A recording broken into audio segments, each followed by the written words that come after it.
Welcome to A State of Mind. This is Julian Royce. Today I'm speaking with someone that I first met many years ago, maybe, 15 years ago. Today I'm speaking with Catherine Dalton. She is a Tibetan translator and Buddhist scholar. She earned a Ph.D. in Buddhist Studies at Berkeley, and she is an assistant professor of Buddhist Studies at Rangjung Yeshe Institute in Boudhanath, near Kathmandu, or part of Kathmandu in Nepal. And she is a member of the Dharmachakra Translation Committee. And in addition to working as a textual translator, she serves as an oral interpreter for Chokyi Nyima Rinpoche. And it was really great to have her on the podcast. I really appreciate our conversation. It's a bit of a long one. I did my best to list the topics in the show notes below, and there's some more links to learn more there. So this conversation was actually recorded way back in August, and here we are almost to Halloween. So it's taken me a while to edit it and get it out, I think in part because it's so personal to me, and I wasn't sure how to create the introduction here. But Chokyi Nyima Rinpoche, whom Catherine translates for and works with, had a tremendous impact on my own life and still does. I consider him one of the most significant meditation and spiritual teachers I ever met, and really changed the course of my life in a lot of ways. So I thought I would share the story of how I first met him. And to do that, we have to wind the clock way back. I was an undergrad who had become very interested in meditation and studying religion, and I had this longing to go to India. And I found out about a study abroad program that was based in India, which seemed perfect. And it was a Buddhist Studies abroad program. It was entirely focused on studying Buddhism, and it was centered in Bodh Gaya, where the historical Buddha Shakyamuni is said to have achieved enlightenment. And in fact, there is a descendant of the original Bodhi tree that he meditated under to achieve enlightenment, and that's there surrounded by this huge temple complex. So I went there and lived there for a semester, and very difficult to put into words. This place is extremely powerful, if you believe in energy, that kind of thing. I mean, the whole place is like humming, and it's partly because there's all these pilgrims coming from all over the world. And then there's tons of beggars who come from all over India, I think, to this particular place to beg. And it's just, there's these loudspeakers where they are, I think they sign up in shifts. Different groups of monks from different places in the world are reciting these prayers or mantras or practices basically all day over these loudspeakers. And it's a very intense place, not to mention it's northeast India. It's in the poorest region of India. A lot of subsistence agriculture, a lot of disease, unfortunately. I got really sick while I was there. So anyway, the study abroad program was organized so that it had a meditation component, which was unusual at the time. Maybe it's become more common now, but there was about 30 students, and we all lived together in a place it's actually a place where pilgrims from Burma stay. So it was called the Burmese Vihar. And we all stayed there together, and the program was organized so that the first 3 weeks we were focused on Theravadan Buddhism, and then the second 3 weeks Zen Buddhism, and then the third 3 weeks, maybe it was longer, maybe it was a month each, Tibetan Buddhism. So it's kind of divided up. As we studied the history and culture of Buddhism, we were also practicing in these living traditions, these 3 different living traditions. And so this teacher from, I think it was Sri Lanka, came and was teaching the Theravadan meditation to us, and he was really nice and sweet, and we were doing these Vipassana practices, and then he left, and then a little while later this teacher from Japan came, this Zen teacher who was really wonderful, and we're practicing Zen, and included like a weekend retreat for each one of these 3. And then we kind of had a meeting, like everyone in the program came, and they warned us or told us, like, this Tibetan teacher is going to come, and he's going to have attendance, and there's going to be all these other students that are going to come and want to be in the room when he's giving teachings. And they were kind of preparing us, but the way they talked about him, he sounded kind of like a rock star. And at the time I was like really annoyed by that and skeptical. And I remember, these other meditation teachers came and they didn't have attendance and all this hoopla, and I was very skeptical about Tibetan Buddhism in general, actually, and this kind of emphasis on the teacher and this kind of thing. In any case, that teacher was Chokyi Nyima Rinpoche, and so I remember waking up early in the morning to go to the meditation session, and didn't realize it, but he was there, and he gave meditation teachings to us. He must have arrived late at night or something. And those meditation instructions he gave really changed my life. They changed my meditation practice, and they had a profound impact on me right there in that moment, and I really didn't expect that. So that moment has always stuck with me. And I guess if I was going to talk about it now, up until that point in time, my meditation practice had been what I would call dualistic meditation. It had been very, using effort and focus, and for example, here's me, the meditator, and here's the object that I'm meditating on, and if I get distracted from it, I will bring my attention back. Often that object would be the breath or the body. And the teachings that Chokyi Nyima Rinpoche shared with us were different than that, and it really had this big impact on me, so much so that I later returned to Nepal, traveled to Nepal, and studied more with him, and got to do a retreat there, and I got to meet Catherine and other people connected with him, and Chokyi Nyima Rinpoche comes from a long line of Tibetan teachers. His father, Tulku Rinpoche, was one of the most famous Dzogchen teachers to come out of Tibet, and so I learned all this later. But at that time, in that initial meeting, I really didn't know that or have context for it, or I think that was part of the magic of it, was the surprise. And one of the last times I got to see him in person, he composed the spontaneous poem, or Dharma teaching, and I thought I would share that with everyone here. So it was composed by Chokyi Nyima Rinpoche at Rangjung Yeshe, a retreat center in California, August 2013. And it says, "Knowing your root guru as a Buddha, supplicate and mingle your minds. Knowing your mind as Dharmakaya, cultivate understanding, experience, and realization. Knowing samsara as a dungeon, curtail the ties of attachment. Knowing the 6 classes of beings to be your own kind parents, endeavor in the 6 perfections." So again, that was composed by Chokyi Nyima Rinpoche in 2013, and those who know him or who are familiar with the world of Tibetan Buddhism know that a teacher like him could talk on those, short verses for many hours and days and weeks and probably years. So sometimes a kind of short, pithy text like that will be used as the basis for much longer teaching. So anyway, I hope you appreciate this conversation as much as I did. I really appreciate all the time that Catherine shared with us, and without further ado, I bring you Catherine Dalton.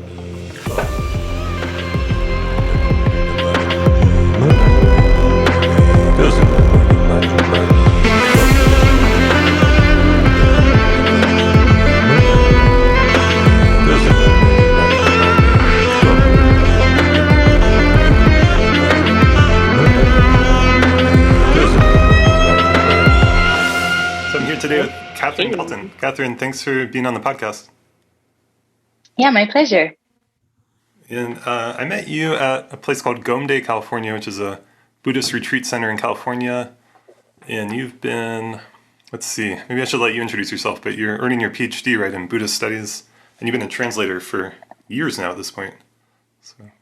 Yes, so I've been working as a translator, Dharma translator, and oral interpreter since I think 2003 in Nepal, primarily for Chokyi Nyima Rinpoche and the Rangjung Yeshe Institute, which is an institute that he started in Kathmandu, Nepal, where students can study Buddhism in a traditional context, kind of combined with a modern academic approach. It's actually a university, and students that can get a BA or an MA, and we even have a PhD program there.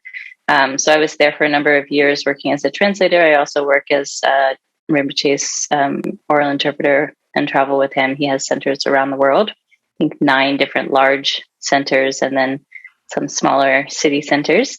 And so I travel with him often when he's teaching. And these days he's not traveling so much because of the pandemic, but Right.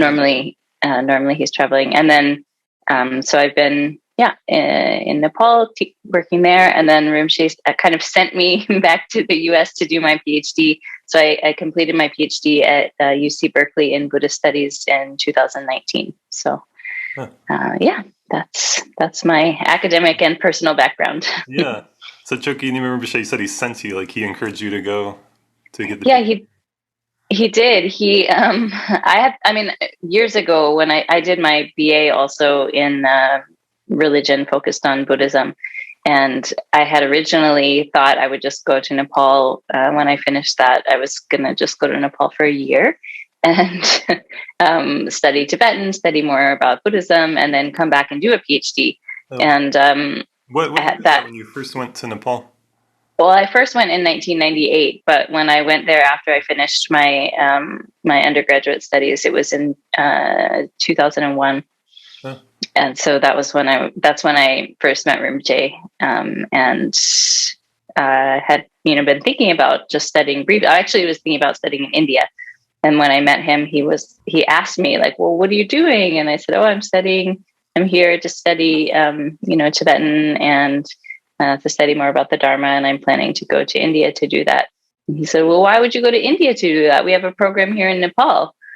And so then I just thought about it, and it was true that there was this great program in Nepal. So I stayed, actually basically until Rinpoche sent me away and said, now you should do a PhD. I kind of changed my mind and decided at that point that I didn't want to do a PhD, that I was happy studying in a more traditional context. I liked living in Nepal. I enjoyed, I started working after a couple of years as an oral interpreter, and I enjoyed doing that. And I did my master's at RYI in Nepal. And so that was... So, yeah, that's interesting. So you got to a point where you were no longer even wanting to do the PhD program, and then that's when you... Yes, precisely. And Rinpoche, he had encouraged me for a number of years. He's encouraged a lot of his students. He actually has many students who have done PhDs in Buddhist studies at universities, both in the US and in Europe, and at his encouragement. But finally, he was like, "No, I really think it would be good." They wanted more PhDs on faculty at RYI. And so RYI, for people listening, is Rangjung Yeshe Institute in Nepal, Kathmandu, right? Exactly. Yeah. And that's now, it offers a PhD program now too, right? They do. And at one point, Rinpoche said, "Well, maybe you should just stay here and do the PhD." And then I thought, it's better for the program actually to have people who have a doctorate from outside. And Berkeley has a really good Buddhist studies program, actually. So it's nice place to study. Yeah. I'm just thinking, like, for those listening who maybe haven't had so much experience with traditional Tibetan Buddhism or teachings, like there's this kind of dance with often like the Lama or teacher and the translator. And I think with like Chokyi Nyima Rinpoche, for example, he'll sometimes speak in English and then go to Tibetan, and then you'll, translate the English. And yeah, translating for Rinpoche is an interesting experience. He does, he speaks English actually pretty well.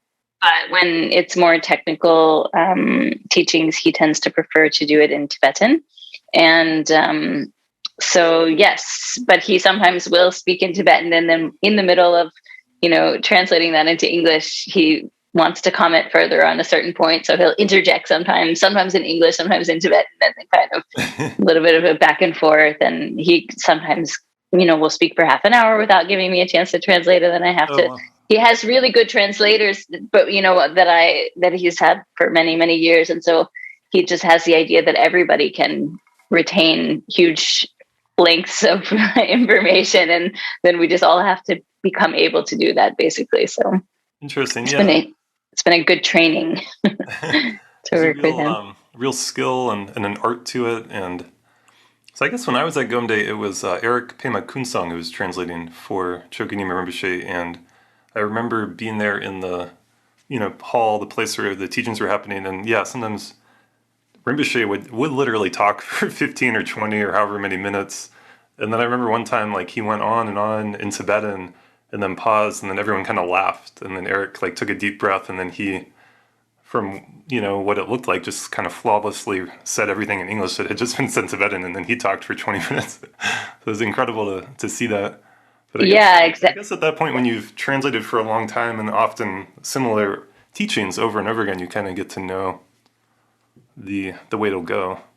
Yes, that's true. It's much easier to do that. I couldn't do that with any other teacher, I think, besides Rinpoche, just because I'm so familiar with his teachings. But that's what I mean about Rinpoche's used to that, because Eric can do that, for example, and his other translators, Thomas Doctor, Heidi Cook, will have this capacity. And so then he just kind of assumes like everyone can, and then and then we have to become able.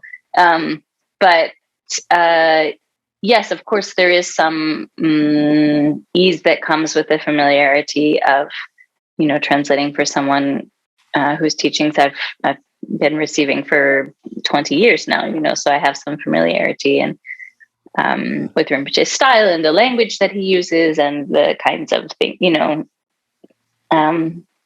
Sometimes he'll get really inspired by a particular quotation, and then, for a period of months or a year or something, then in many teachings he will bring that up, for example. But then it changes. So it's like a constant process of learning. I remember in one of a book by, I think it's just a transcript of talks by Tullku Rinpoche, who is Chokyi Nyima Rinpoche's father. But he said something like, "I'm like a bird that tweets and repeats the same song every day." Yeah, I mean, there is definitely something to that, in the sense that, this is the idea behind Buddhist teachings, right? In a traditional context, is you're not making anything up. That's the whole point. That's why we know that what we're receiving is something genuine and valid, and that will actually be of benefit, because it's not something new, something fresh, something that somebody just thought up and thought this would be a good idea. They're passing precisely the teachings that these teachers are passing, precisely the teachings they've received from their own teachers, and who they've received from their own teachers, and so on. And so in some sense it is the same song. In some sense, of course, it comes out differently, and there's always different aspects that are emphasized. And I feel like these great masters are really able to teach to a particular audience. So I think it really matters who's in the room. Actually, it changes the way that teachers will teach the certain kind of, I don't know what to say, like circumstances coming together with who's listening and their background. So. Well, interesting. Yeah, I don't think I realized that you'd been in Nepal since 2001. Is that what you said? So that is a long time. Yeah. You want to speak about how you became inspired to pursue this path in life? Was it like a sudden impulse or inspiration, or was it like a planned out thing? No, not really planned out. Since childhood, I had always had a desire to go to Asia, kind of as a generic location. And I ended up going for the first time to Nepal when I was 18, but I didn't want to just be a tourist. And so we had a family friend who had a friend who was working for an NGO in a village in Nepal. They were looking for teachers in their school. And so a friend of mine from college and I went and just lived in this village for a couple of months in the summer and taught in the school. It ended up being a Buddhist village. And the school was in a monastery, because they didn't have a building for the school. And then at one point, after we'd been there for, 6 weeks or something, they said, we have to cancel school for a week because we have to do a puja in the monastery. And that's, we need the space. And so they said, you guys can just come and sit and listen. So I spent a week just sitting in it was Tibetan, but it was, the Himalayan range practices Buddhism in basically the same style as Tibet. So it is Tibetan Buddhism in the northern part of Nepal. And so I was... It's like a long ritual kind of... Yes, exactly. A ritual practice. It was like most of the day, every day for a week. And I didn't know Tibetan, which is the ritual language that they were using for the practice. And I didn't really have any context for it, but I just spent this, week sitting and listening to the sounds, the smells, the incense, the kind of the feeling of that.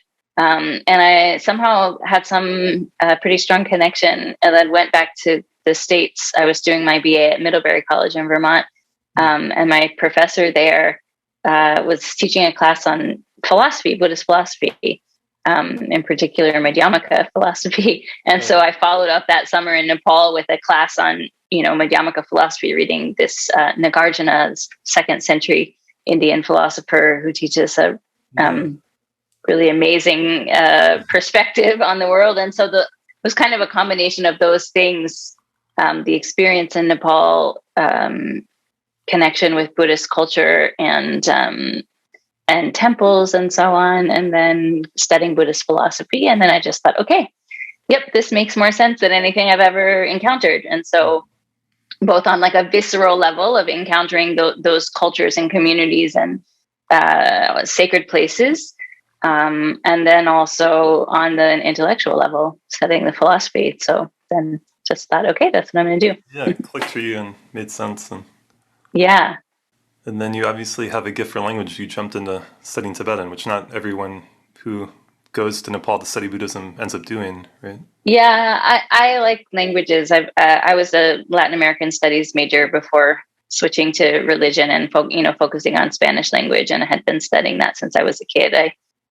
So I had already had an inclination towards an interest in studying language before.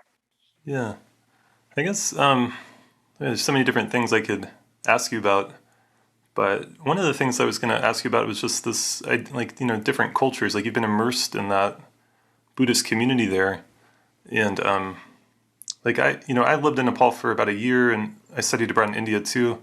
And I remember when I was over there living there, it made sense. Like, this is just like one example, but it made sense on some kind of level that to believe in like past and future lives, for example. And it was kind of surrounded by other people that did, and like the culture and something about it, like kind of in the water, so to speak, or in the air or whatever. And now I don't know if I could, I don't know, now I'm in a different place and I feel affected by that. And I was thinking about this with our conversation, like there's the, Tibetan refugee community, right? That's kind of recreating to some degree, like what Tibet was like, rebuilding some of these monasteries. And then there's all these people that from Europe and America that go to study there. I mean, there's obviously also Nepali and Indian and Tibetan people interested in studying and practicing.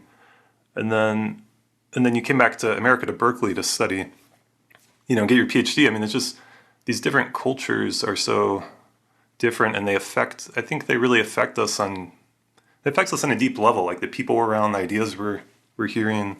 I don't know what your thoughts are, if you want to share some of your thoughts about that kind of thing.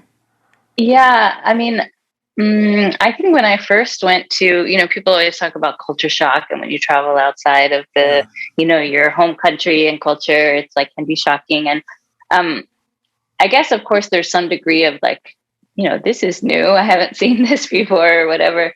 But for whatever reason, I felt pretty comfortable quite quickly in South Asia, like in Nepal, and also traveling in India. And I later went to Tibet as a student as well.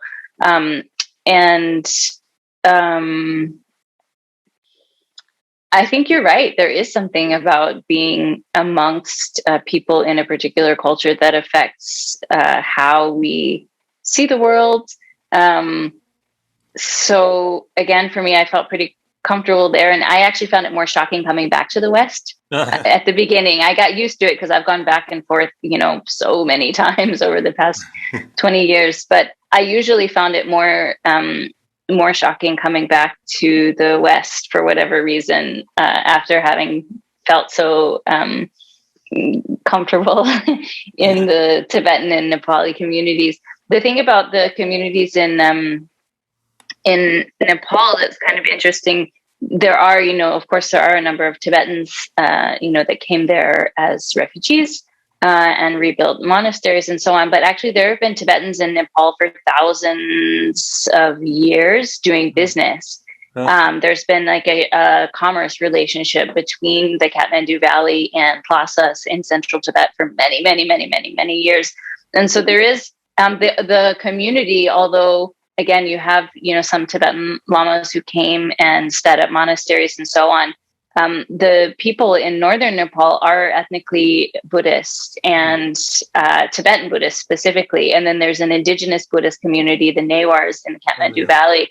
And so to me, the communities, the Tibetan communities in Nepal are really, it's really kind of become an organic kind of community. Like at our monastery, for example, the main lamas, it's true, they are a Tibetan family that came from Tibet.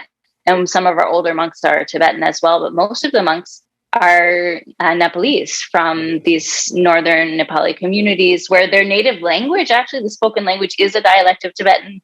They are, from Buddhist families and from Buddhist communities. But we also have monks who are from the Kathmandu Valley who are not from traditionally Buddhist families. And so really kind of an interesting organic community of people. And then it makes it comfortable also, I think, to kind of come into that as an outsider as well, because it's actually not totally homogenous. It's homogenous in one way, in the sense that, like, religiously, you know, there's this kind of connection with Buddhism, but there is quite actually a lot of diversity even within the monastery. So. Yeah, I had a teacher at Naropa University where I went named Lama Tempa, who was from northern Nepal, just like you're describing. Spoke Tibetan, but that's where he was born. And yeah, and then you reminded me, like, there's, like, you know, the great stupa, Boudhanath and all that. That's, I think, doesn't that predate Buddhism going to Tibet? So, I mean, Buddhism is obviously from India and has been there for potentially longer than it's been in Tibet. Yeah, I mean, it's definitely, Buddhism has definitely been, you know, went to Tibet in the 7th, 8th century, and has been present in India for 2,500 years. And at that time, it's not like Nepal was a separate country from India either. So it's kind of in the greater South Asian area. Buddhism has been present in Nepal much longer than it's been present in Tibet as well. So yes, there's this large stupa monument in the neighborhood of our monasteries. That's also a really, really amazing place, actually, and kind of it's like the hub, like the central hub of the neighborhood. This huge Buddhist stupa where, you know, a lot of people gather every morning and evening to, you know, pray and practice and just also have community. So, and that is a place that it is on. There's two major ancient trade routes between Tibet and Nepal, and the Boudhanath Stupa is on one of them. Just passes right by it. So again, this has been a place where Tibetans and Nepalis and Indians have been meeting in a Buddhist context for many, many, many hundreds of years. Yeah. So, another interesting thing about Tibetan Buddhism, or maybe it's better to call it Himalayan Buddhism, it does have a kind of missionary element to it, right? Like they would, I mean, it's still happening. In some sense, you are maybe a part of that. Like it's the ideas are spreading, that it wants to, I don't think it's missionary in the way that Christianity is. Like I kind of hate to use that word, but that it has, you know, like it traveled from India to Tibet, for example, and then to these little kingdoms like Mustang and wherever, and now it's traveling around the world. And yeah, I mean, Buddhism has traveled, you know, originally from Nepal or from India on the Silk Road, you know, traveled to China, you know, in ancient times, and then gradually to Tibet from India and so on. So Buddhism itself has spread all over Asia, of course, right, to China and Korea and Japan and South Asia and Southeast Asia and like all over. And now it's, traveling more broadly around the world. Yeah, I'm not sure I would. I mean, in the one hand, you're right. Yes, you could say it's a missionary in the sense that, like, it has traveled and spread and had some kind of purchase actually in countries outside of the country where it originated. Unlike some religions, right? They just don't. They're so culturally specific that they can't transfer. They don't, for whatever reason, transfer into other cultures and places in the world. And Buddhism is definitely one of the ones that does do that. When you talk to Tibetans about, you know, and Nepalese who are, you know, Himalayan Buddhists about, you know, like Buddhism being practiced in other cultures and traditions, of course, they think it's really wonderful. But like the Dalai Lama, for example, always says, like, you shouldn't convert to Buddhism. You know, you can just like learn about it and practice your own, you know, there's not a pushy element, I think, of conversion. But the idea just being that, you know, like, this is the tradition and people are interested in it. Yeah. And so if there's some kind of interest, I think then from the side of, from the Buddhist side, there is a kind of welcoming in a sense of wanting to make things available if people are interested. I mean, Buddhism itself, right? The Buddha specifically said, don't accept my teachings just because I said them. You should examine them and investigate them like a goldsmith investigates gold by burning and cutting and smelting and all of these things, and find out if it's real and if it makes sense to you, and then believe it yourself. So from that perspective, Buddhism is quite, in general as a religion, is quite like accessible, like, check it out, investigate, ask questions, but not not pushy. Even the Buddha himself, right, specifically was just like, well, you check first and see what you think. No, that's a beautiful part of the tradition, and that I think is part of how it's able to interact with, science and modern life more fluently than perhaps other religions are able to do. And, at the same time, it is a religion. I guess I had the experience, I'm just reflecting on this, of when I felt like when I was immersed in the Buddhist world and studying the philosophy and the teachings and practices, like everything, I remember like kind of feeling like everything kind of made sense and all these pieces would kind of fit together. And there were different teachings and different schools, but they all were kind of in the same water, so to speak. And then coming back to America, studying psychology, studying different philosophies and traditions and talking with a bunch of different people, it's like I no longer have that sense. Like it can be more confusing or chaotic even, and I think in our world today, like we have access to so much information, so many different ideas and, practices. And so it can be confusing and it can be, for better or worse. I think hopefully in the long run, it's a good thing. But just this, what am I trying to say? Like when I was in the Buddhist world more fully, it felt like, in retrospect, a little bit of a bubble. Things made sense in that world. And then when you expand out of it, like some of those conceptual categories and ideas don't necessarily translate or apply to different kinds of ways of understanding. And so I've kind of adopted this viewpoint of like just respecting different things, in different ways, and not trying to like make everything always fit together all the time. Yeah. That makes sense. Yeah, it makes sense. I mean, for me, I don't know. I guess like my experiences in the West since I've, connected with Buddhist tradition, I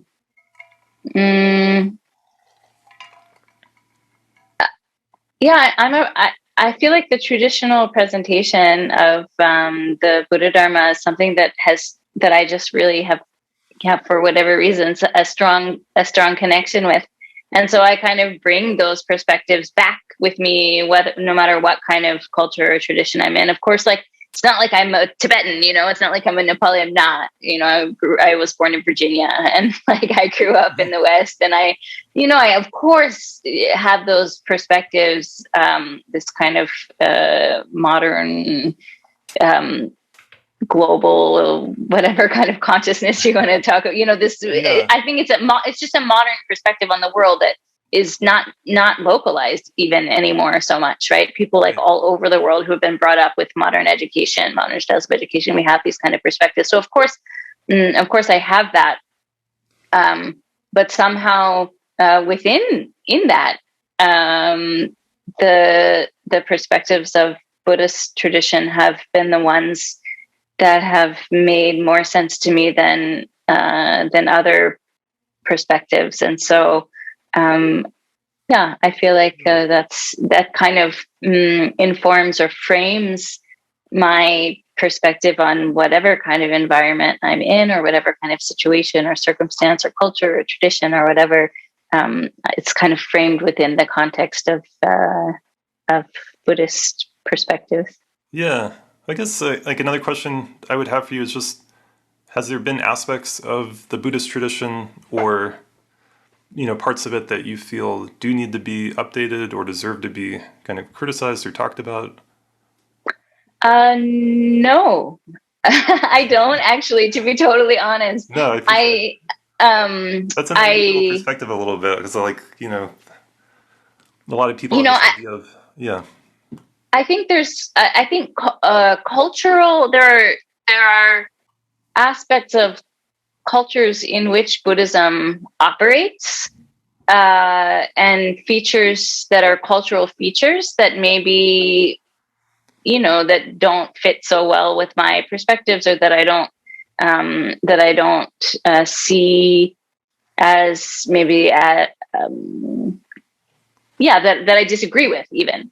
But from the teachings of the Buddhist teachings themselves, and what the Buddha taught, the Buddhist perspectives on the world, the understanding of the world from within the tradition, I don't have any problem with any of that, or think that any of that is needs to be changed. I don't think it can be. I don't think it should be. I think it would be a disaster, actually, to dilute the Buddhist teachings in such a way, in fact. Yeah, no, I appreciate you sharing that. And yeah, I mean, well, here's maybe one example, and maybe you could say that this is cultural rather than the Buddhist teachings, but like, isn't, like, for example, the word for woman in the Tibetan language, like, literally translates as like lesser born?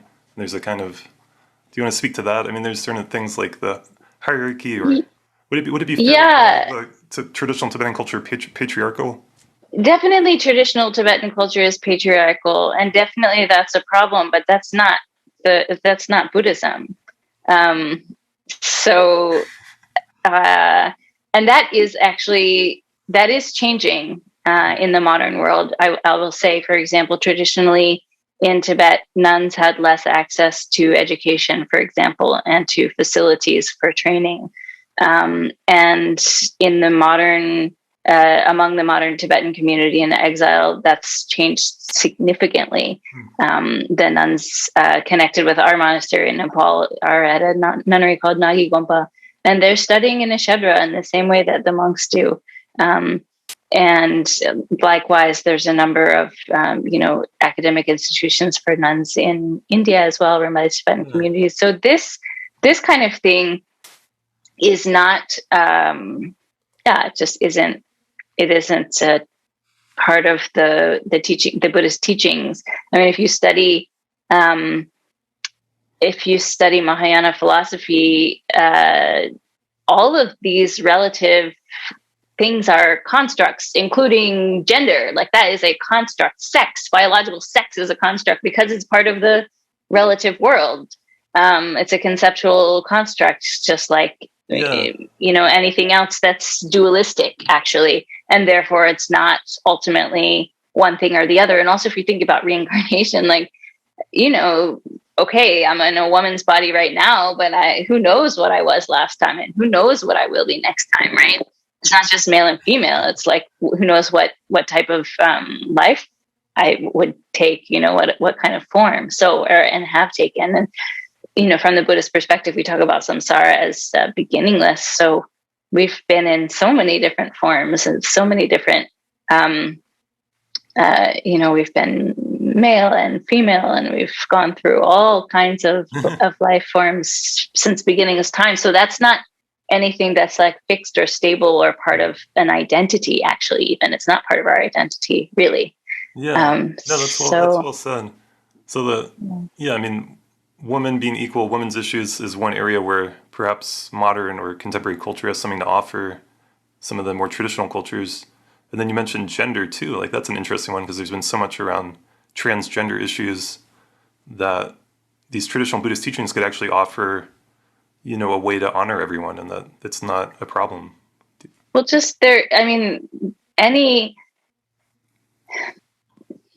any kind of identity is ultimately false, right? That's like the Buddhist perspective is we don't even have a self. So if you don't have a self, how could you have like a, female self or a male self or whatever? And, you just can't, like, you don't actually. And the fact that we grasp and cling and fixate on these identities is precisely the source of our suffering from the Buddhist perspective. So letting go of that a little bit, like not being so focused, not being so fixated on notions of identity, is liberative from the Buddhist perspective. Yeah, no, I love that you said that, and I agree. And it's it's actually really ironic to me that I went to Naropa University, and it's founded with Buddhist principles, or whatever. It calls itself a Buddhist-inspired school, but it's kind of been, we don't have to go too much down this road, but it's kind of been taken over by a lot of like social justice activism, and a lot of trans rights issues are a big thing. And I remember, like, what you just said, I thought was well said and beautiful. And I remember like being afraid to say something like that in the Naropa classroom, because people are so identified with their different identities, and so kind of, and I get that there's been injustice, and that we should have, social justice is great, and everyone should have equal rights and all of that, but that to actually question the strong identification with any particular identity, and to see that as a source of suffering, it is a core teaching in Buddhism. I think it's a true one, and I think it's worth sharing. It doesn't have, like, you could say it, like you just said, in a way that's actually respectful, and it's not putting anyone down or anything like that. But it's tricky to say in today's political environment. Yeah, it can be complicated. And of course, social justice is, extremely important, that we have these kind of, that people get education, and that they, learn about different kind of perspectives and communities and history that has been painful and that has, oppressed people. And that, I'm absolutely not saying that that's not important. I think it definitely is. But I also believe that fixation on identity of any sort and of any kind is detrimental to freedom. So then, like, in a larger sense. And so then I think it's important to keep, for me, at least from a Buddhist perspective, to keep that as a larger reference within any kind of conversation of that type. Yeah, absolutely. I guess while we're on the subject, we don't have to spend a lot of time here, but were there different gender identities in Tibetan culture in the past that you know of? Like, are there different words for different? That's a good question. Not that I'm aware of, but that doesn't mean that that there's not something out there that I'm not aware of. In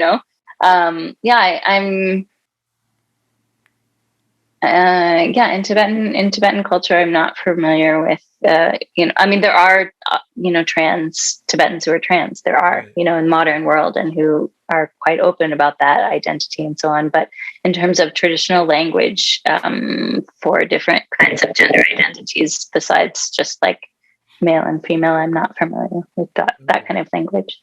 Interesting. Yeah. Well, then I guess, like, while we're on the subject, but I study Buddhism, and so if you ask me about like words for microbiology or like political systems in Tibetan, that's not the focus of my language study. So if I were in gender studies, then I might be able to tell you more about that in terms of Tibetan language, but it's just not my area of focus. So yeah, it's quite possible that there's a lot out there that I don't know about in that. I had Ben Jaffe, who's another translator, on the podcast, and he's a cultural anthropologist, and he talks about this kind of thing in more depth, I think. But I was going to say that, like, part of what you're speaking to with identity is, like, in Tibetan Buddhism, we have, like, this practice of, like, deity yoga, of, like, different deities or different Buddhas, and that's, I think, is really kind of a hallmark of Tibetan Buddhism. Like, it's one of the most distinguishing features and seems pretty unique aspects of it that a lot of people maybe think of or hear about, that distinguishes Tibetan Buddhism from a lot of other traditions. And it's playing with this identity, right? In the way that you're kind of talking about, that we don't have to strongly identify with a particular thing. We can imagine ourselves in different forms or even different genders, like a female Buddha or a male Buddha. Yeah. So, Tibetan Buddhism is among the different, we say, vehicles of Buddhist practice. It pertains to the Vajrayana. And that is, we can also talk about it as Tantric Buddhism is another way of referring to it. And then in that context, yes, one of the practices is precisely, as you mentioned, deity yoga, in which one envisions oneself in the form of a particular Buddha or Bodhisattva.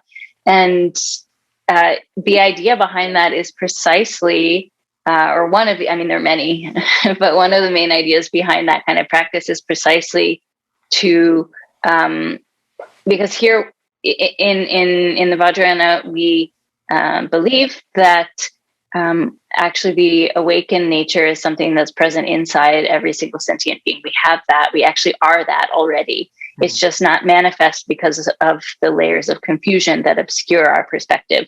And so in deity yoga, what we're doing is imagining or envisioning ourselves in the form of a fully awakened being, as a way of acknowledging the fact that, in fact, we are that. We just haven't figured it out yet. So I was translating just last week for Lama Tsultrim Sangpo, one of our, who actually from Gombe, California, one of our main lamas from the monastery in Nepal, and he was teaching specifically about the practice of deity yoga.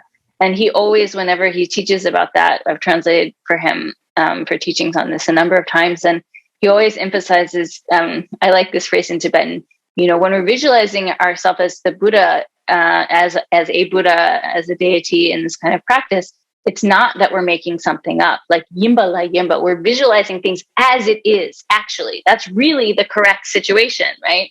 So not that we are these kind of deluded, confused beings. Of course, that's our perspective right now. But from this perspective, it's just acknowledging ourselves as being actually Buddhas, awakened beings, and those can have many different forms. So as a female practitioner, maybe you visualize yourself in the form of a male Buddha, or as a male practitioner, maybe you visualize yourself in the form of a female Buddha. That's not the point. The point is the qualities or the characteristics. And so each of these different deities or forms of awakening are expressions of particular qualities like love and compassion and power and wisdom. And so they just are embodiments of that. And so training in that way, envisioning oneself as having that form, is a way of letting go of our ordinary ego clinging and attachment to the identity that we normally experience by fully and competently identifying with an awakened form. And then also like bringing out those positive qualities of a particular quality is connected with a particular form of awakening. And it is exactly as you say, it's really meant as a way of overcoming this fixation that we ordinarily have on our ordinary identity. Yeah, beautiful. Let's see. I mean, another thing that we talked about talking about, if you wanted to share with people, this idea of the guru-disciple relationship. It's such a big deal in Tibetan Buddhism in particular. As I don't know, there's a lot of debate and a lot of people, like I think it was Thich Nhat Hanh who said the future Buddha is the Sangha. Like I've heard so many people say things like that. Anyway, I've heard a lot of people question if in the future this whole guru-disciple thing is really going to keep going in the way it has in the past, or it needs to be changed, or I mean, anyway. Yeah. Do you want to just speak to it and like how you understand it and like Sure. I mean, in all Buddhist traditions, we have teachers, right? And to become a monk or a nun, you have to have a preceptor, and there's no way to even receive the vows without a teacher. From the Mahayana perspective, you need a teacher to receive the vows of a bodhisattva. In the tantric tradition, Vajrayana, you have to have a teacher to receive initiation. So in any Buddhist tradition, it's not possible to practice without a teacher. It just isn't. The whole structure of the whole Buddhist system always involves receiving instruction from a teacher. But that's also not unique to Buddhism. Like if you want to learn math, also you need some kind of teacher. And, so it's, I think in general, learning in traditional perspectives is structured around having a teacher. And to me, I think that's something that's extremely valuable. When we talk about guru, that's a word that comes up in the context of the Vajrayana. So again, Tibetan Buddhism being a Vajrayana tradition is one in which that kind of relationship with a particular teacher, who we call it guru, by the way, just means teacher, but the Sanskrit word actually means heavy. So a guru is meant to be somebody who is heavy with qualities, and therefore, respectable, laudable, someone to whom you can look up, someone from whom you can receive instruction that would allow you to gain those qualities yourself. And the Tibetan word translation for the word guru is lama, which is usually explained in terms of lana mepa, which is unsurpassed. Lana mepe yeshe, lana mepe ningje, or champa. So like unsurpassed wisdom and unsurpassed compassion. Those are the qualities that a teacher has, that a guru has. That's what it means to be a guru, someone who has wisdom and who has compassion. And so having a relationship with a teacher, a wise and compassionate teacher, is, as far as I can see, something that's extremely beneficial. And in the context of Vajrayana, again, you can't even enter into the tradition of practice without receiving instructions from a teacher. And there's different kinds of relationships that one could have teacher in the tradition, and I'm not going to get into all of these kind of details, but in general, Vajrayana is a tradition also that's described as the path of devotion, and we were talking about identity and identity fixation. One really helpful tool for breaking down our ego clinging, which is painful. Ego clinging is painful, right? That's the idea in Buddhism, that holding on to the idea of a self is what is painful to us.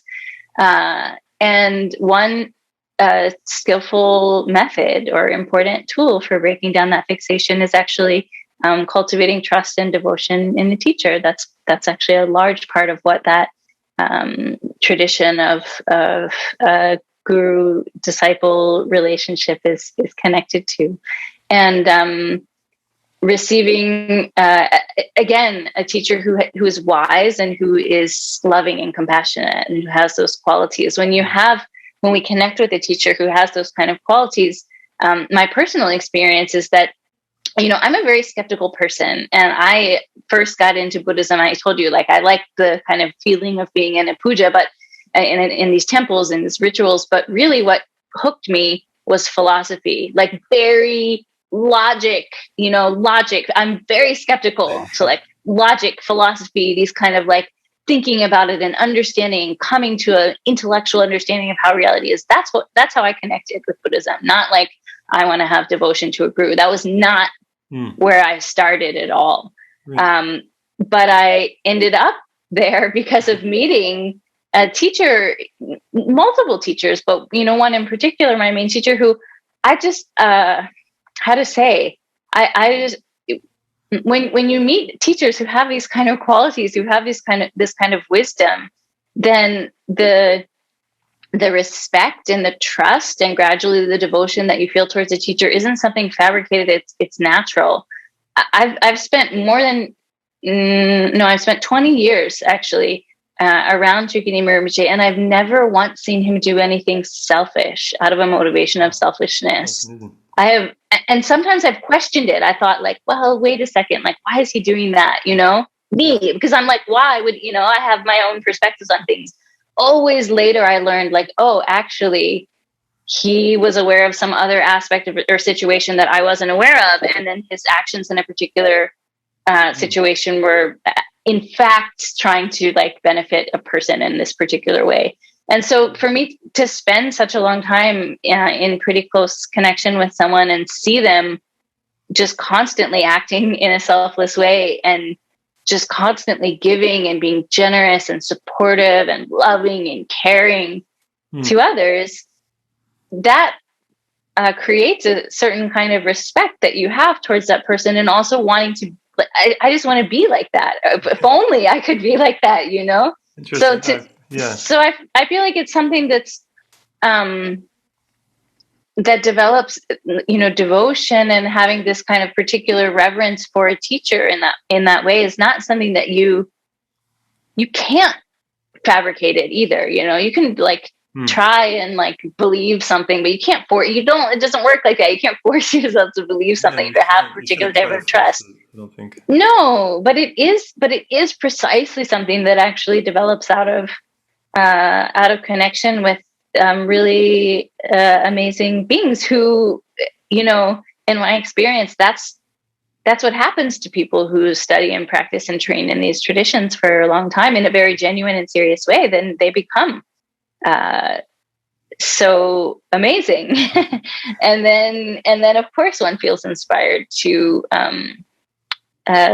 want to connect and want to become like that, actually. Yeah. No, I really appreciate you sharing your perspective, and you have some fairly unique experiences. A lot of people listening aren't going to be able to, or maybe they haven't had that kind of experience in their life. Maybe they haven't met that kind of teacher.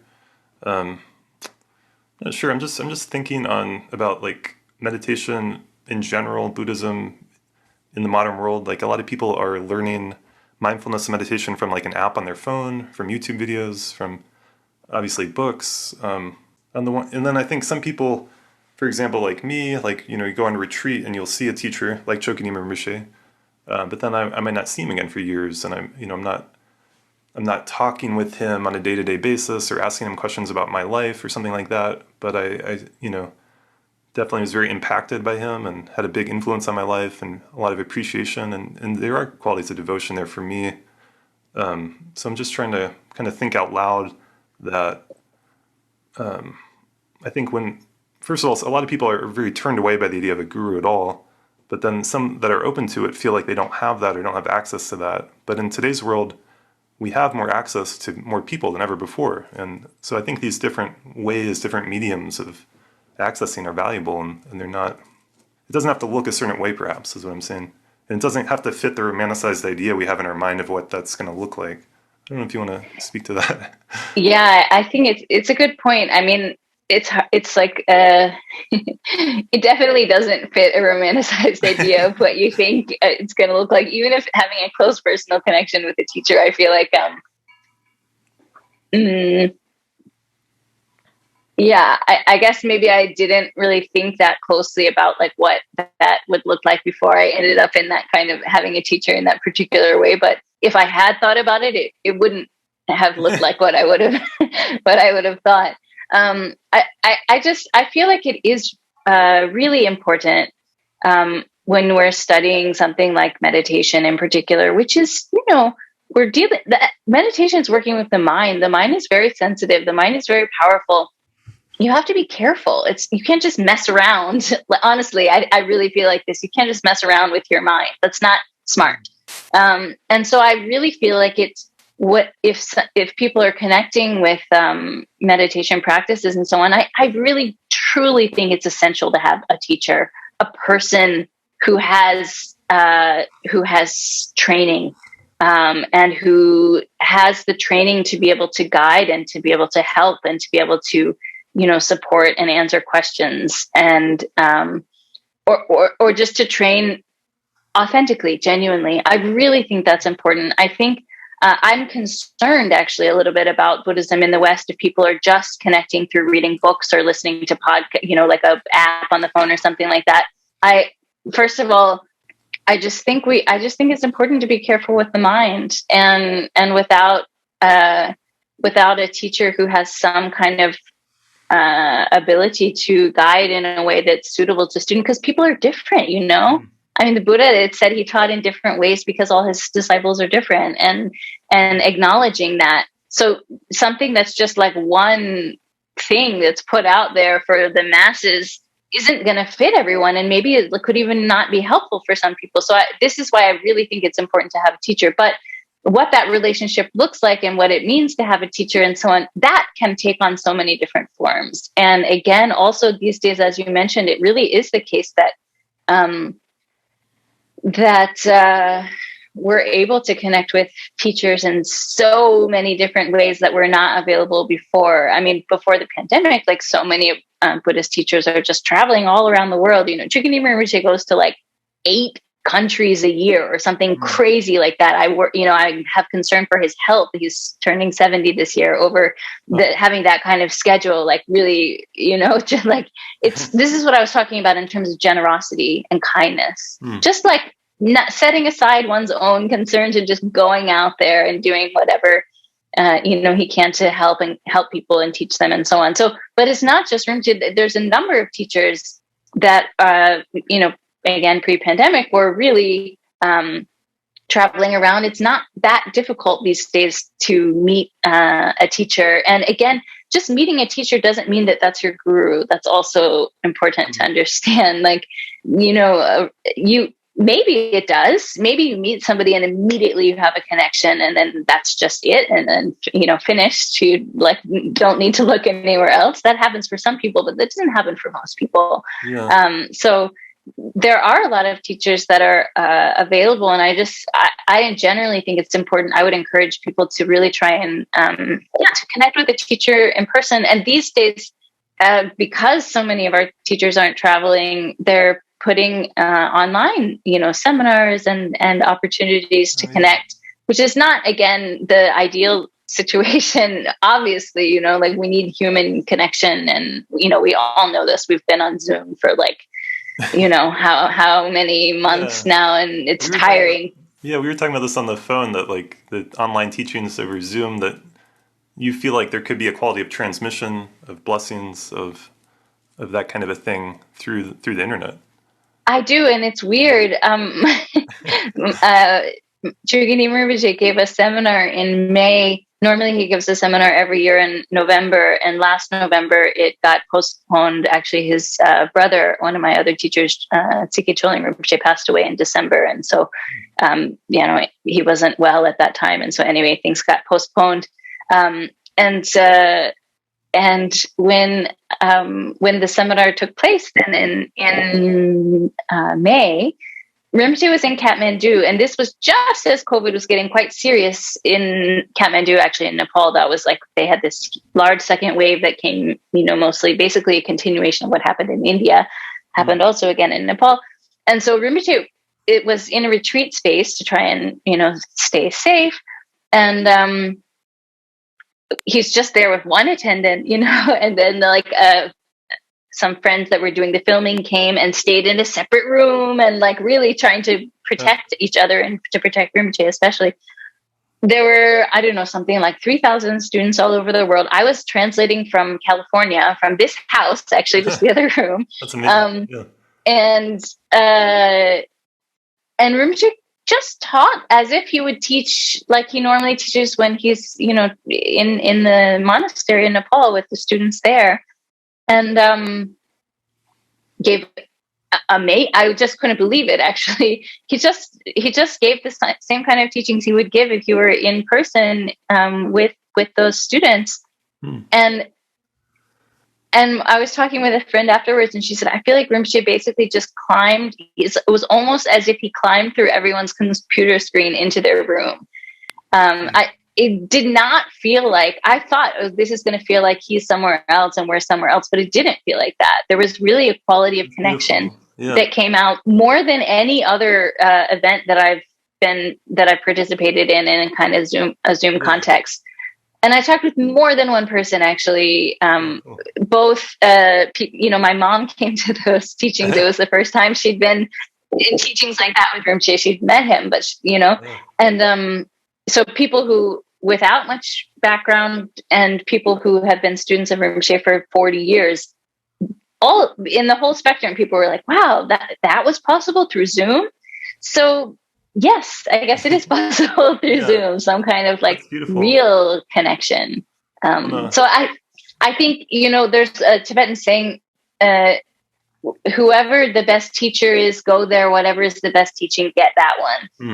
This idea that you have freedom to connect with teachers, and these days it's not like it's hard. Actually, there is more access, I think, than we've ever had in the West to connecting with different teachers, and so I think I think if somebody's really seriously interested in studying Buddhism and studying Buddhist meditation and studying Buddhist practice, then just make the effort and connect with the teacher. They're around.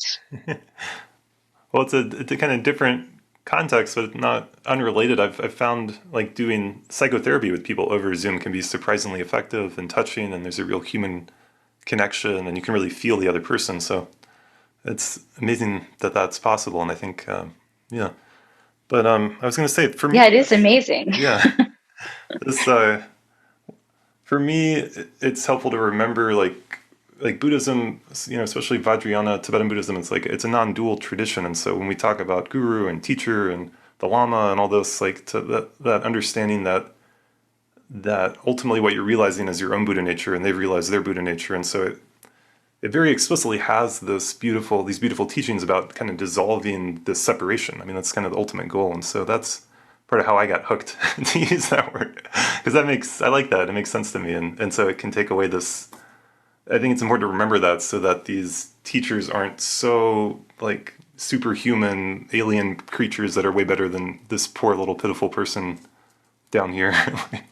Yes, of course. And same with deity yoga. It's not like, there's different ways, different styles of deity yoga, but in the kind of Vajrayana tradition that we've been talking about, we are the deity when we're doing deity yoga. And the idea is that you actually are. It's not a joke. It's not like you're making something up. you have those awakened qualities in you. You just need to surface them, make them apparent, bring them out. And same thing when connecting with a guru, exactly as you say. A guru is, we talk about the outer guru is basically a method for connecting with the inner guru, which is your own basic nature. That's the whole point. The entire point of connecting with a teacher, an outer guru, is to find your own nature. That's why you do it. That's the function. And so there's all this training of understanding this kind of indivisibility with the guru and cultivating the quality, because the point of a guru is not that it's somebody that you want to revere. It's someone you want to be. That's the point. You want to be that. You want to gain those qualities of wisdom and love and care and, capacity to benefit others and so on. You want to gain those qualities yourself. And so the training, we talk guru yoga is a practice in the Vajrayana of training in assimilating, basically trying to assimilate the best we can the qualities of awakening, that we see as present in our teachers and that are also present in ourselves, but we just have brought them out less. I was going to say that I think there is cultural differences here clearly, like in India and in Asia in general, the teachers in general are more, I think, respected and revered, and there's this more of that kind of attitude. And then with spirituality, meditation, even more so. It sounds like you are, the idea of reincarnation is pretty, something you believe in. What do you think of the Tulku system, it's called? That's another part of the Tibetan Buddhist tradition that I've heard criticized that needs to be updated, modernized. I mean, do you want to speak to that? Yeah. I mean, in Buddhism, a fundamental principle of Buddhism is reincarnation, the idea that we cycle through rebirths in samsara until awakening, till we get out. And then there's an idea in that certain beings who have developed a high level of realization are able to have some kind of direction with respect to their rebirth. And so a Tulku is that, a person, a teacher who is a reincarnation, who's reborn, having trained in the past, basically. And so they're starting out, a little bit ahead of somebody who doesn't have that kind of training. That's the basic sense. The Tulku system is, the thing is, I've just met a lot of Tulkus who are not ordinary people. So then I'm pretty convinced that there is something going on there, actually. There's something different about them or something. Yes, actually. And so, and part of that certainly is the way that they're trained and educated, right? If you take a person and you give them the best spiritual education, you put them, from age 0 next to a realized guru, a realized master, you just spend time even around the attendants of these great teachers. They're special people. It rubs off a little bit is what I'm trying to say, right? So if you're spending your whole life being trained and cared for by great masters, of course, you're going to develop some kind of qualities. So of course, part of it is that, for sure, the way in which they're trained. But my experience is there is some kind of, many Tulkus I've met, there's something unique there. There's something special there. The system itself, it's hard to say. Of course, if someone doesn't really take their training seriously, and if they're just, and this happens, of course, people who are just no, I'm not going to bother with that, and then fine, of course, that results in something different than someone who's really cultivating those kind of qualities. I think it's a good point that the so-called Tulku system, it involves a tremendous amount of training of the supposedly reincarnated guru or lama. And so if that aspect isn't there, it makes sense that it wouldn't really work. I think that's important, that the Buddhist tradition really emphasizes practice and training. And there isn't really, maybe there's some exceptions to this, but generally speaking, a lot of these teachers have done a tremendous amount of training, right? And that's good. So. Yes, a lot. Yeah. They, study as well as practice. And like I said, also they have, my teacher, Chokyi Nyima Rinpoche, when he was young, he was the attendant to the 16th Karmapa, like one of the most incredible masters of that generation. His father was Tulku Rinpoche. His mother was an incredible practitioner. So he spent time around these amazing people, like the best meditation masters of their generation. That's who he grew up around and received teachings from, in addition to philosophical study and the Shedra, in addition to, and so I don't know, even just like bringing a cup of tea to a great master like that, the way teachers in Vajrayana tradition that I've experienced teach is so diverse. Like even just like bringing someone a cup of tea, a great master can turn that into a teaching moment, a way of helping you, a way of benefiting you. And so spending that kind of time around the 16th Karmapa, around Dilgo Khyentse Rinpoche, around his own father, Tulku Rinpoche, his mother, really incredible practitioner. So this kind of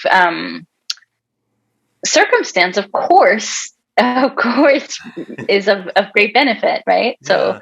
I think it is important also that happens. I mean, if that didn't happen, right, then even if it were the case that it was, a realized master reincarnating without that kind of training and cultivation, then I think it would be difficult actually for them to have it would be less likely that they would have the qualities to be able to be of real benefit for others. Yeah, I appreciate that. I think it's possible to kind of demystify a lot of this. And for example, I'm just thinking of, like some of the best basketball players in the world, like Steph Curry is this like amazing basketball player, and his father was an NBA player, I think. So like he grew up in this world of basketball and received this incredibly high level training around that from a very young age. And it's kind of like similar to the Tulku system of except with meditation, or the way we'll do with like, a lot of great scientists. Like they come from a family of scientists, or they grew up around academia and they went to the best universities and they had good mentors and teachers, and so why would meditation be any different? And so it makes sense to me to think about it that way. Yes, absolutely. I mean, that is I think quite a large part of it.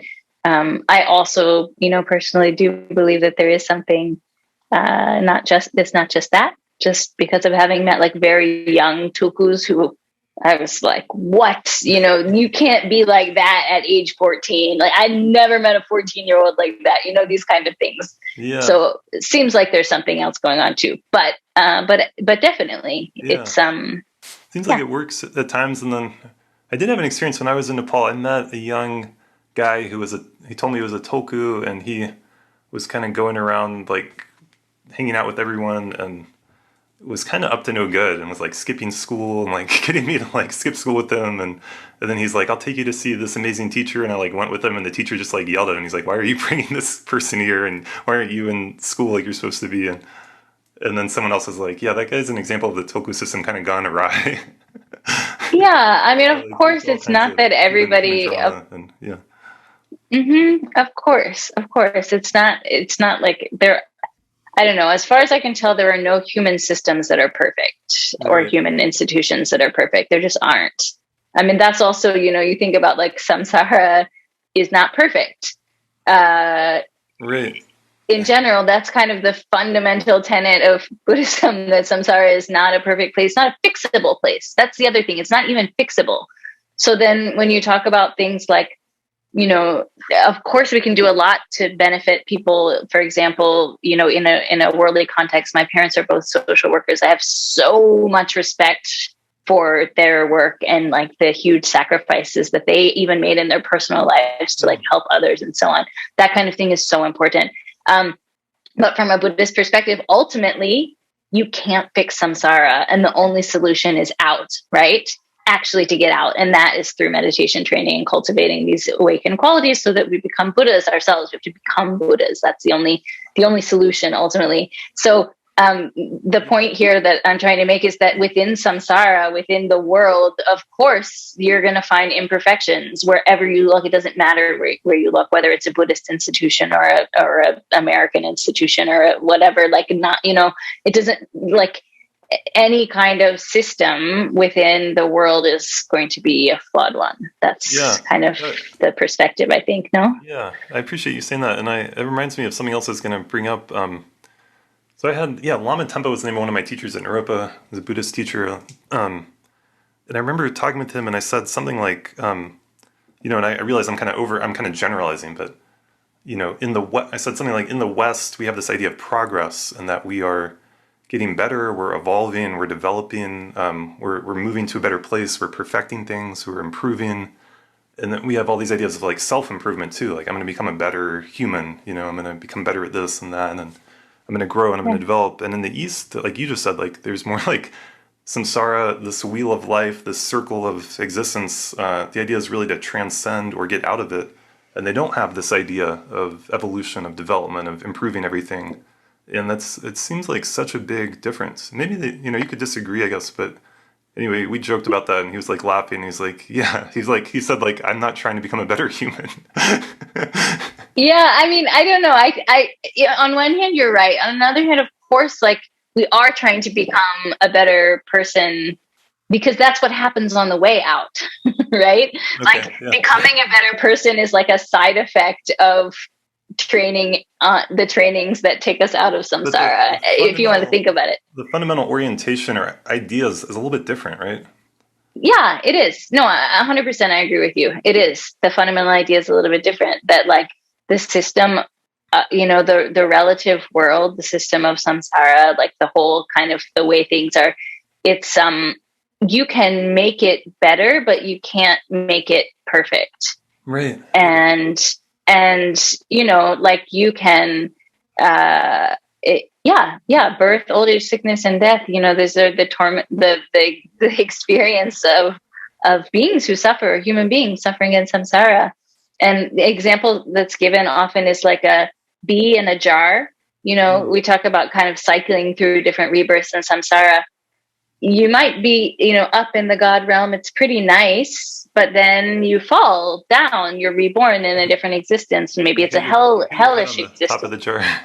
Exactly, and then it's painful, But you're just always in there, and it is actually this idea of that existence within samsara. The fundamental characteristic of it is suffering. And so there's these three types of suffering that are mentioned, that what's called like the suffering of suffering, or kind of like, obvious suffering, right? And then the suffering of change, and then the suffering of just being part of the conditioned world. And from the Buddhist perspective, it doesn't matter where one is in samsara. You look at like the richest movie star in Hollywood, or you look at like, I don't know, Jeff Bezos or whoever, right? People who have it all from a worldly perspective, but does not free you from suffering. And there is pain in existence, even if we just think within the human realm. So, or if we think about it within the kind of a larger system of like the 6 classes of beings in traditional Buddhist perspective, the God realm is supposed to be the nicest one, the least painful, but there is still pain. And so there is basically that, the whole idea behind Buddhist practice is that there's no way to be completely free from suffering until we get out of the system, basically, of samsara, because the samsaric experience, is always one of some kind of suffering. Like in our own experience, we know, right? Even if we're like the happiest moment in our life, everything is perfect. We've just fallen in love, let's say, and we're, and we're in a beautiful place and surrounded by people we care about. But there's always some kind of very subtle form of dis-ease that's there, right? Like, well, what if that doesn't work out? What if this changes? What if that happens? There's this there is in our experience, if we check carefully, some kind of subtle experience of dis-ease, of like not being totally comfortable and totally at ease. And so that is the samsaric condition, basically. And what the Buddhist teachings tell us is that doesn't go away until we get out of samsara. No matter, we can become a better person, we can become a kinder person, we should become a kinder person, I think. But ultimately we're not going to be free from pain, all pain, all suffering, while we're in this whole existence thing. Yeah, I think that was beautiful. I think the Buddhist teachings and wisdom can offer this a little bit of kind of antidote to this constant trying to improve yourself, trying to improve everything, perfectionistic kind of, I don't know, I'm here in Boulder, Colorado, and there's so many people training so hard, working so hard, trying to have the perfect diet, trying to have the, I think that's kind of what Lama Tempo was speaking to. I don't want to speak for him, so I apologize if I misspoke. Something about that this drive to self-improvement or always improving society that will get to some perfect state in the future, like the kind of, I love what you just said about you get better as you progress, quote unquote, out, whatever that means. But that struck me when you said that. So I think that's helpful to hear. But it is a letting go that can happen. It is true that that's the side effect, not the goal, right? It's not the ultimate goal, actually. Yeah. And I think you're right that also, people within the world always trying to thinking that if I just get this thing or do this thing, then I'm going to be free from suffering. That's why the whole point of all this trying to perfect, have a better diet and a perfect lifestyle and a this and a that, whether you're talking about it in terms of from the perspective of if I get this car, I'll be happy. Or if I lose 10 pounds, I'll be happy. Or if I become a vegan and have a perfect diet and my gut biome is perfect, then I'll be happy. Right. The whole point is the pursuit of happiness, whether you think of it in terms of material things or lifestyle things or whatever. The point is that we want to be happy. And what the Buddhist teachings say is okay, you're okay. Maybe you'll be a little bit happier, but you're not going to really be happy. Because you're in a situation the happiness that you would truly find is through, cultivating your inner awakened state and then coming to be free from suffering through, Buddha, the word Buddha in Tibetan, Sangye. Sang means perfect. And Gye means, purified, and then Gye is unfolded or, flourished or perfected. So purified perfection, getting rid of all of the negative qualities and all of the sort of flaws that we have, and then totally and perfectly unfolding wisdom. That state is one where there isn't any suffering. And that is the aim of Buddhist practice. The idea being that you can't find freedom from suffering in other states. Yeah, I love that you just shared that. That was on my list of things to ask you about, actually. So Sangye, purifying and expanding, something like that. And this whole idea of a Buddha, what it means to be an awakened one or a Buddha, I think that's, with the modern mindfulness movement, it's not something that gets talked about a lot, right? In a more secular context, it's not going to be talked about a lot. But I think that there's actually there's space for that to be brought into more scientific conversations, that potential to achieve that, and that people have achieved that, I think, theoretically could be observed, if there are physiological changes in the body on a brain scan, for example. I'm not sure how well that research is going, but maybe to simplify it, you could I think about it sometimes reactivity versus non-reactivity. And a Buddha would be someone who has achieved an ability to not be reactive and have choice in any moment, and to choose from a place of compassion and understanding rather than emotional reactivity. That's within the Buddhist tradition, I'm aware, descriptions of enlightenment can be very vast and flowery and all these things. So I'm offering a much more simplified definition. Yeah, it's hard. Even, generally we say that it's basically to even conceive of what it means to be in the state of awakening is so far beyond our kind of narrow dualistic perspectives that, there is debate and discussion about the experience of a Buddha and the qualities of a Buddha and this and that you find in a scholarly context, but in the Buddhist traditions. But generally, this state is said to, be inconceivable. Yes, it is, complete purification of all affliction, all stain. So the afflictions that are generally mentioned are the negative emotions and dualistic perception. Basically, we say, the three, basically like that, right? The cognitive obscuration, which is to perceive, which is basically dualistic experience. So So that's purified. Their way of perceiving and experiencing would be totally different than an ordinary Yes. person. Exactly, like outside of the context. And examples that are often given for Buddha's activity is like the example, in traditional India of like a wish-fulfilling gem or a wish-fulfilling tree, basically something that doesn't think but does everything helpful. So like a form of activity that's actually beneficial and non-conceptual. Again, that's kind of outside of the framework of what we can even conceive of, at least, from kind of our narrowed perspectives.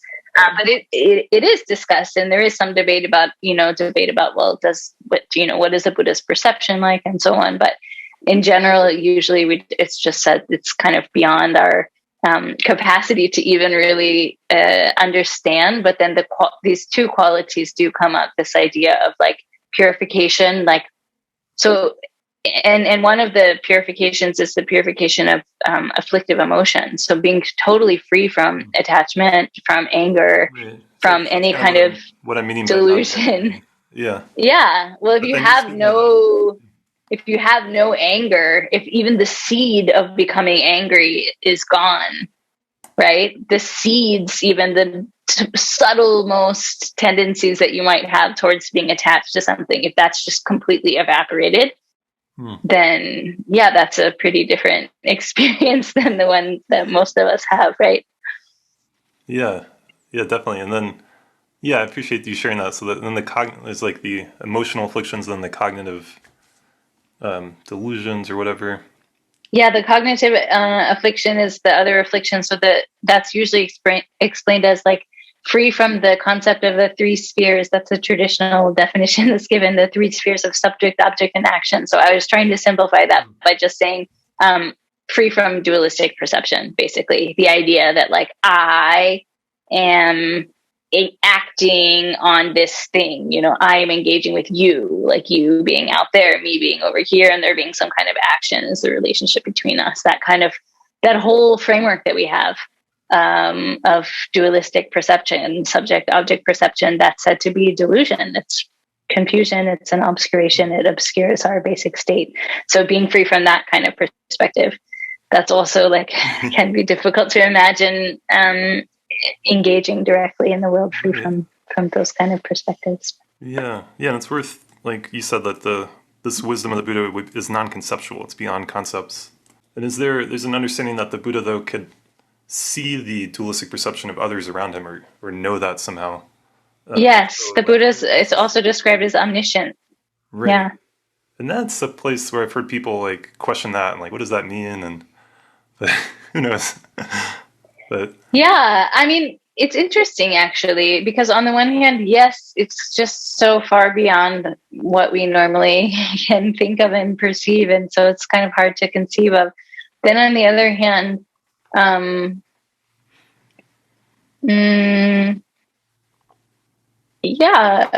like through meditation training, one can get like a little bit of a glimpse of non-dual experiences, right? And then that brings more confidence in the possibility of that being the full, a fully enveloping way of engaging with the world. And also through, connecting with teachers who have this incredible wisdom, and seeing, that kind of wisdom has unfolded through practice and training, that also gives you a little bit of a glimpse of like, okay, yeah, I can see, if that's, when you see like some movement in that direction, then trying to just imagine what that would look like at its fullest, in its fullest state of unfolding. Right.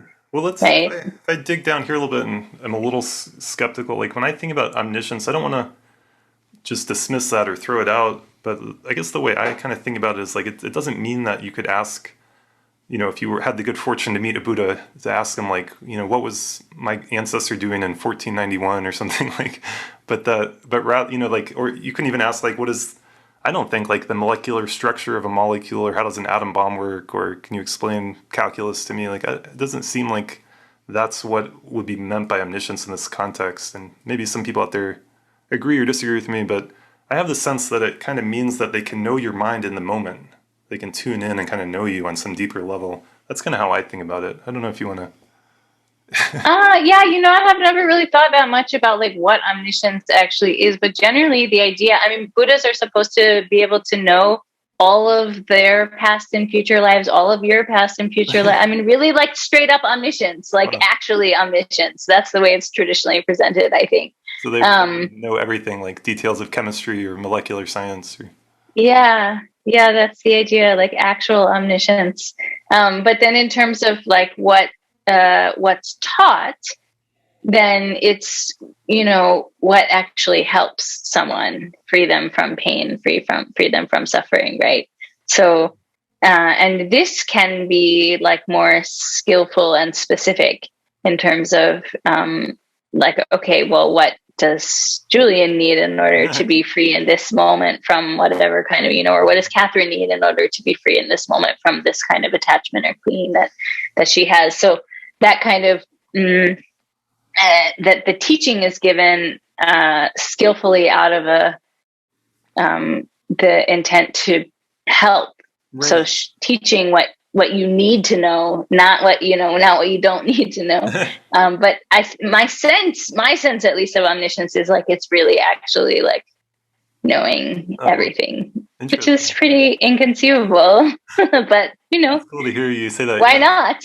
Well, there's some beautiful stories from the Buddha Shakyamuni, the historical Buddha, like something like, of all the leaves in the forest, like, I'm going to teach this leaf because it's the end of suffering, kind of like what you just said. Or you're like a person hit with the poison arrow who's asking what wood the arrow is made from and who shot it and where it came from and what their father was doing. And instead you just need the antidote to the poison, right? So Exactly. So then the idea of teaching in a Buddhist context is specific. And in Mahayana teachings, we talk about like skill and means, right? So the teacher being skillful in communicating just what is necessary, or doing what is necessary to help and to benefit. Huh. Well, another question I have while I have you here is about there's like basically a teaching or idea in Buddhism that everything you experience is karma. Do you want to speak to that? Like, or I guess my related thought, and we see where we get to with this, but that like everything is on some level like non-dual, but it's also often taught in mind, right? Like appearances are mind, or the things that we experience are mind. And modern neuroscience is really, in its own way, coming around to a similar thing. Like everything I experience is a creation in my brain, if you want to believe that way, or mind, if you want to go the more Buddhist language, but that I'm not directly experiencing some world outside of myself. Of course, in modern neuroscience, there is like the outside world and we're interpreting data that's coming in. Whereas in the Buddhist context, it often seems like it's more like everything is mind and everything you're experiencing is karma from your past life. And that if you purify that, you can become a Buddha eventually. And then the external world around you, I think, would change. Like you'd be in a Buddha field, right? You'd be in a Buddha land. Yeah, exactly. Yeah, I mean, the idea, and basically karma just means action, right? So, and the idea is that actions have effects. So the very basic theory of karma in the Buddhist context is everything that you do has an effect, and everything that you experience is an effect of something that you did, right? And so, and yes, there is this perspective. I mean, there's different philosophical positions within Buddhist philosophy, and one of them, Samsam, the mind-only or Yogacara perspective, does emphasize in particular, and you see this also in Tantric Buddhist teachings, an emphasis on the sense of everything that's experienced as being mind. And precisely as you said, as you purify that experience, or as you purify your own mind, then that changes actually the way that you experience things. But I think in some sense that might sound like totally crazy and or just like very like inaccessible out there. But I think we can think of it in a very relatable circumstances. Like, for example, just like imagine being in a really good mood and having a really good meal, right? It's nice, actually. You're like with your partner, you're like sitting around, it's nice, you're like enjoying, somebody made really nice food. And then imagine like being extremely angry at someone, or like absolutely devastated by loss. Somebody that you love just died, and then somebody puts the same meal in front of you, right? your experience is very different, actually. Yeah. So when we talk about our experience of the world as being mind, in that very basic sense, actually it is. Like, we experience things so differently depending on our perspective. And so if we're refining ourselves inside, right? If we're refining our own minds and overcoming our tendencies towards negative emotions and overcoming our habits towards negative mental states, then actually, of course, that's going to refine and improve and change significantly our outer experience of the world. So I think we can, to me, that's kind of a helpful approach for thinking about this kind of big concepts of like, what does it mean that the world is the mind and that our, I think there's ways in that make it maybe seem a little bit more accessible. That's a good example. Yeah. Yeah, I mean, I think we can all relate to that too. I mean, another, like the flip example would be like, if something really good or amazing happened in your life and then you went out and stubbed your toe, or it was really hot, or there was a lot of traffic, like you wouldn't mind, you'd be fine. And then on other days you're like, oh, this is terrible, and you're cursing. So it's the same kind of situation you're in. Yeah. Yeah, that's a good way to look at it. I think it's good to talk about these kinds of things and like flesh them out and investigate. And I mean, I've heard people say that, and I guess these would be like less traditional teachers, but they're still like, hardcore meditators and Buddhists, but that like not everything is from karma, and that, if someone gets cancer, you can't necessarily say, for example, or if someone gets hit by a car, you can't necessarily say, oh, that was their karma. Like that could become kind of a callous attitude. So they kind of, but who knows? I don't know. Yeah, I mean, from a traditional perspective, that is karma. Like everything that happens to us is karma, and it's not callous. I don't think of it as callous, because I think of it as actually pretty empowering, because it means that if you want to change your experience, you just have to do something different, and it means that nobody else can affect that for you. It means nobody else has any control actually over your own experience. Like only you do. But you do. So if you are in, having some kind of, you just change. Generally, we talk about, again, karma's action, right? So, but like, how does the basic principle, virtue results in happiness, non-virtue results in suffering, very simple kind of like, so then, okay, if you want to change your circumstances, then do virtuous things. There you go. That's like it's pretty clear. And that's pretty empowering, actually. It's not that like, oh, well, it depends on someone else and some other thing no, it doesn't. It depends precisely on your own actions. And actions also include mental actions in Buddhist context. So being angry will result in suffering, and being loving and kind will result in happiness, right? So it's like, it's not just outer actions. It's actually even actions on a much, much more subtle level. Yeah, totally. I just was thinking like one way I kind of engage with that from a more, materialistic or skeptical point of view maybe seem dumb or stupid, but I'll put water in these little offering bowls, like is often done in Buddhism, and is an act of generosity. And you could think, it's just water, but there's something powerful about giving something, even if you just imagine in your mind, oh, this is the most precious water, and here you go. and just little acts of generosity, I think, can turn our mind around, like you were saying. And yeah, so it can be very powerful. Yeah, absolutely. Yeah. I mean, making offerings every day is a very common part of, most Buddhist traditions, I will just say like all, even, Buddhist traditions in different cultures, this idea of just making offerings, and it is considered a way to gain merit, right? To like do something that will positively change your outcome. And these kind of small things, they say like no virtue is too small, but also no non-virtue is too so no virtue is too small to think like I shouldn't bother doing it, but also no non-virtue is too small to think I shouldn't bother not doing it, right?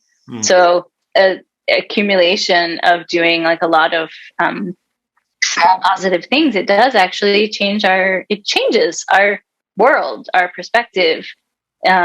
Sometimes our teachers tell us, if you're trying to practice meditation and things aren't going well and you're not making progress in your practice, you should gain more merit, like practice generosity, right? Like be disciplined, like do things that are, help other people, be kind, like, train in these kind of practices, make offerings, train in these kind of practices, because that's how to make a positive impact on your situation that allows you to make more progress in your practice even. So it's not, there's like a whole lot of tools in the toolbox of improving our circumstances, but that also includes precisely things like making offerings and being generous, being kind, and I think there's really a lot to that, and I think it can be surprising for people, but you can try it out, and there's something about being generous, even if it's a small thing, that kind of takes you out of yourself, that self-absorption,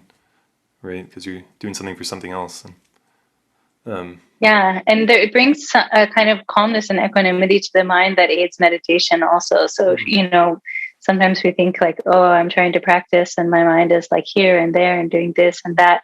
Well, of course, if you're involved in a lot of emotions and kind of caught up in a lot of different emotional situations, it's hard to remain calm. But this is also why ethics and ethical action and discipline is considered so important as a foundation for meditation training. Because if you don't act in an ethical way, then you're usually caught up in all sorts of turbulent emotions and experiences, and that prevents you from being able to rest in meditation. So basically creating the most conducive circumstances to practice, to cultivating these kind of inner qualities, actually involves starting with the outer circumstance and starting with how you engage with the world, and being ethical and cultivating these kind of qualities of kindness and generosity and love, and maintaining certain kinds of ethical behaviors creates a space where the mind is actually more calm, and then that aids meditation, and then meditation aids wisdom, right? They talk about these three trainings: discipline, meditation, and wisdom, in that order. Like, if you want to practice meditation, if you want to gain wisdom, you need a foundation of ethics, of discipline, because that creates a container within which the mind can rest evenly and calmly. And then when the mind rests evenly and calmly, then the clarity of wisdom can kind of emerge out of that. Totally, yeah, that's beautiful. And it really grounds in the ethical framework, which I think can be often lost with like more contemporary mindfulness, kind of secular mindfulness stuff. But yeah. Yeah, it doesn't work. Actually, meditation doesn't really work without an ethical framework, I think. Yeah, I think you're right. I think there's really something to that. I'm coming back to the idea of some of the happiness being a side effect of the path that you're describing. Mm-hmm. Would you include things like, I'm thinking about like mental health issues and more the realm of psychology, that there could be positive psychological benefits for meditation, for example, but to view them more as a side effect rather than as the goal. I think that's a perspective worth sharing. But also, like, when I think about Buddhism, even very traditional Buddhism, like, we're purifying our mind, right? However you want to define and understand that. And that really, the goal of psychology, creating mental health and balance in people, at the very least, is like the foundation from which to engage practice, and they should be mutually beneficial, I think, mutually helpful. I think it would be fair to say that if you are making progress in your path, you should be experiencing more psychological benefit, mental health, balance, things like that as well, right? Yes, I think that's true. And I think, sometimes it's important, I think, from a Buddhist perspective, of one's training in a Buddhist context, to acknowledge that the ultimate goal, right, is awakening. It was getting outside of the whole cycle of samsara and so on. But it's also important, and our teachers do say, there are immediate benefits. The moment that you're kind to someone, you feel better. The moment that you're able to like remain calmly, you feel better. There are, and it's not that we're not acknowledging those immediate benefits that come from training. And sometimes also, just even if we should be thinking about the fact that the ultimate goal is awakening, sometimes it's a helpful way of motivating ourselves by thinking about the more immediate benefits, right? Just as long as you don't get lost in that and like, okay, I'm only trying to, create some kind of experience of happiness right now, because again, ultimately that's not going to last. But But it can be an important motivating factor, noticing that, as we train, for example, in meditation, noticing that actually we are less reactive, for example, and that we are able to engage with others from a place of more calm and more balance, and therefore improve our relationships and improve, the way that we interact with people that we love and that we care for, and that we feel better about our own actions because we're not engaging out of a place of so much pain, for example, but able to like really try and find some kind of evenness and interact out of a place of joy and a place of kindness and a place. So those kind of things do happen as we train, and it's not that we shouldn't acknowledge that and we shouldn't appreciate that. I think from a Buddhist perspective, those kind of benefits, you can call them if you want mental health benefits, I think are really important. Important. Yeah. I was just saying that you were talking about every little action being important, and like our relationships are really important, and that but it would be possible to get into meditation and kind of think everything is emptiness, for example, have this attitude of kind of transcending things, to kind of neglect some of these aspects of our lives, rather than, I guess from my point of view, to like live a full life, to bring this mindfulness, to bring meditation into relationship, into different parts of our life, feels more fulfilling, and it feels really important. And I think when I was younger, I was a little bit more on that transcendent side, and there was a cost to that, actually. Yes, I think at least from within the context of Vajrayana practice, it's often emphasized that like our practice should be happening all the time, in every minute. So it's not that practice is something that you do like once a day for an hour on your meditation cushion. Practice is something that you do every time you speak to someone, every time you think a thought, every time you make a meal, you can be doing your practice all the time if you bring attention to that. And there are ways of cultivating positive qualities in training and everything that we do. And so even relationships themselves, you can think of that as a part of training, a part of the path. So I think there are definitely paths within Buddhist tradition where we bring every single moment, every single engagement, every single action into our training. Yeah, I guess that. Yeah, a related note is I'm just thinking back to myself, and I realize we're getting near the end of our time.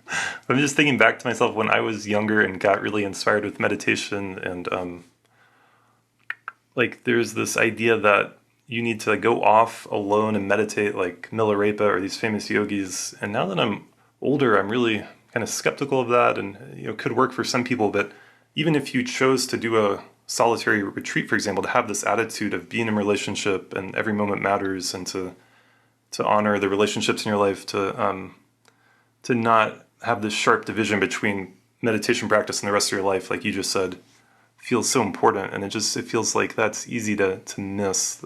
That, I guess my bigger point is that our practice and whatever realization we have happen in the context of our society and relationships and people, and it's not like we're going to somehow be separate from that. And I think in our individualistic Western society, it's easy to lose sight of that. And I imagine in the more traditional societies in the East, like they're more collectivist, like that people were more embedded in relationships, like at the monastery, with families, with the village they grew up in. Like that, it seems like there's something important here about our individualistic tendencies that when they meet meditation could have different results or effects, if that makes sense. It's kind of a big subject, but something I've been thinking about quite a bit. Yeah, well, I mean, I think in a traditional context, there is, if one is really serious about practice, I guess there's different ways of going about it. But one really beneficial thing to do is precisely to do meditation retreats and to spend time practicing in isolation. The reason why that's helpful is just because,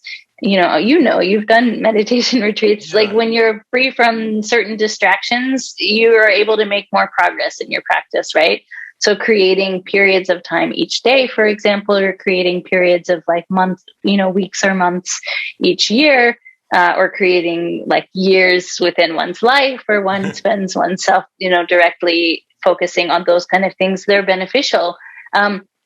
they're not outside of the framework in a traditional context of human relationships. Also, usually yogis living in a cave somewhere had a patron who was, offering them food, for example. And so there is some kind of relational context there as well. And the idea that kind of practice is also with, from the perspective of Mahayana, any practice we do can never be with for a selfish intention. Any kind of practice that we do always has to be done for the benefit of others. So also just even in the cultivation of the positive mind states and cultivating meditation, the whole point of that in a Mahayana context is always to help and to benefit others, to bring benefit to others. So there is meditation definitely is not like an individualistic thing. It's not, otherwise it's just becomes selfish, and then that kind of subverts the whole purpose, right, of Buddhist practice. So I think there is actually quite a important relational context, even though it is also true that solitary practice is helpful on the path. And of course, that's not everybody's path, but these days, Chokyi Nyima Rinpoche encourages his students to spend some time each year doing some retreat, because that is a time just devoting that kind of focus to meditation practice. It just helps, it helps. Yeah. But that's not to say that we can't and we shouldn't practice in our daily lives as well, right? That helps us get a foundation that makes it easy. All right, we're back. So we had a little internet glitch and froze, and now we're back just to kind of close things out. So thank you so much for your time and for sharing everything you shared with us. And any last thoughts you have for us?